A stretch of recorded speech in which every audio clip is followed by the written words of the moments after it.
Buck and Jane Norton.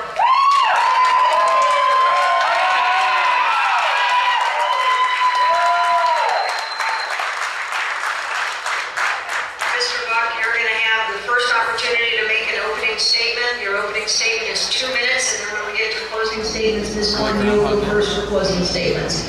Mr. Buck, 2 minutes. Can everybody hear me?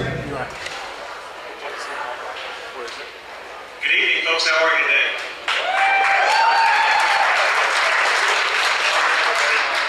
About a year and a half ago, my wife and I started a grassroots campaign. We have been to all 64 counties. We've been to farms and factories, truck stops and coffee shops. We have listened and learned. And I can tell you, Coloradans all across the state are tired of the answer coming out of Washington, D.C., and that answer is more government. Coloradans know the answer to bad government is not more bad government. And the other thing that I have heard loud and clear is that Republicans need to start acting like Republicans. We send Republicans to Washington, D.C., and they get there, and they raise taxes, and they raise spending, and then they come back to the state of Colorado, and they preach fiscal responsibility. It is time Republicans started acting like Republicans. And I can tell you,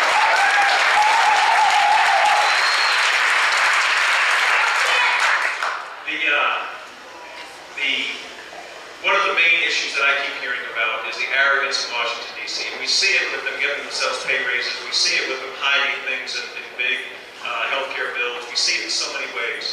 But I can tell you that when I am in Washington, D.C., and a leader of a foreign nation comes to our capital and appears before Congress or in the White House and badmouths one of our sister states for doing what they need to do to protect their citizens, I will not stand up and applaud. I will stand up, turn my back, and I will walk out of the house.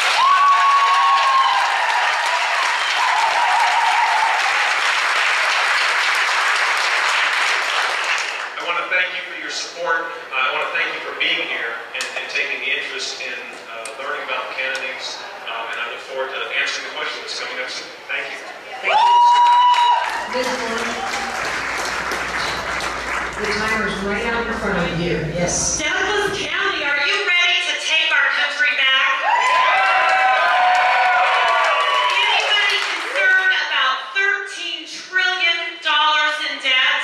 Yes. Anybody concerned about the largest grab in our nation's history with Obamacare? Yes. Folks, our federal government is out of control, and it is time that we stand up and fight. So let's get down to business, because we have some serious things to discuss.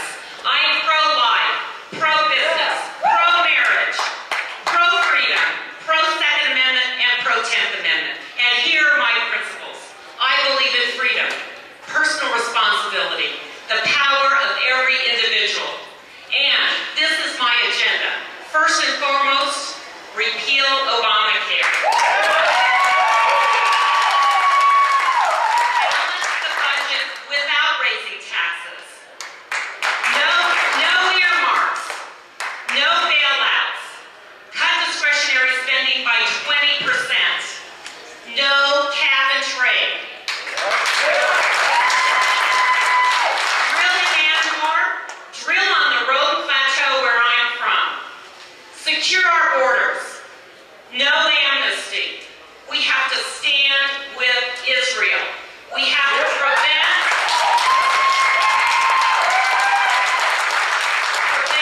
Iran from gaining nuclear weapons.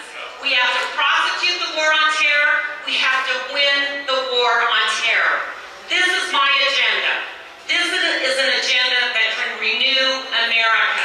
It's time to stand up and fight for our country. Thank you, Douglas County, for having us.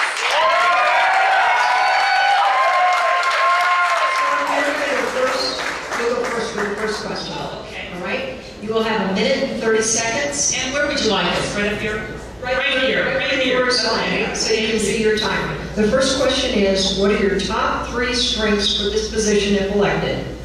My top 3 strengths are experience.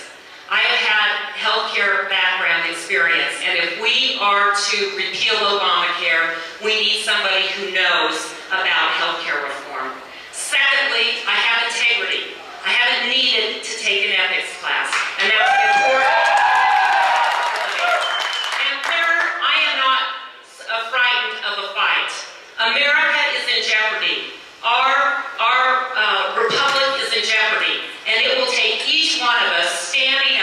if we are to take our country back. So those are my 3 strengths. Thank you for having me. Same question, and I'll repeat it. What are your top 3 strengths for this position if elected? I'll tell you my top 3 strengths. The first is I have walked the walk. I do not support referendum C. The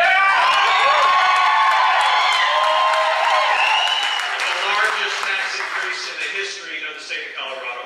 And it really undermined our taxpayer bill of rights. See, they call it a timeout, folks. It's just a timeout. But now the Democrats picked up on that, and we have a timeout with fee increases, a timeout with mill levy freeze. We have a timeout with taking your tax exemptions away. Anytime money is taken out of your pocket and put into the government's pocket, it's a tax increase. And that's exactly what not only have I walked the walk, but I have made hard decisions, difficult decisions as a prosecutor, life and death decisions for over 20 years. And I will take that and I will go to Washington, D.C., and I will make sure that John McCain and his friends do not influence me, that the other Republicans I will make sure that we do the right thing in Washington, D.C., just as we have done in Colorado. And I thank you. Mr. Buck, we go first on the next question. Okay, so, we have lots of questions.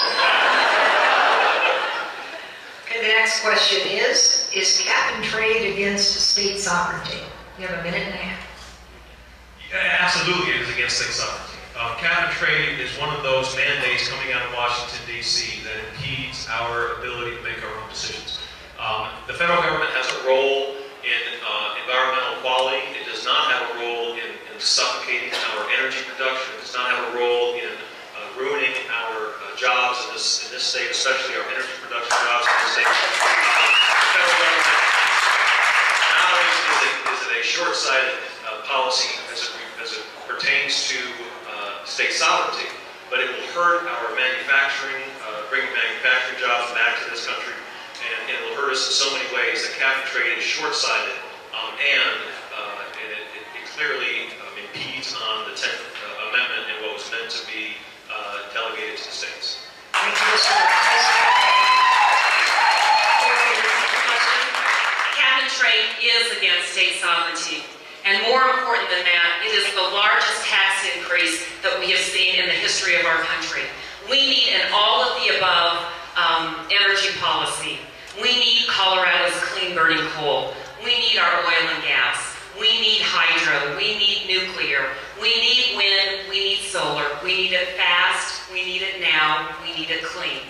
Coloradans are here because of our beautiful environment. We want to preserve and protect our environment.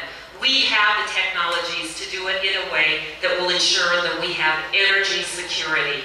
And the BP mess is something that we need to hold not only BP accountable for, but also our regulators and inspectors who weren't doing their jobs as well. And we need to ensure that the folks that are hurt by this tragic spill are not hurt again by a moratorium imposed by our federal government.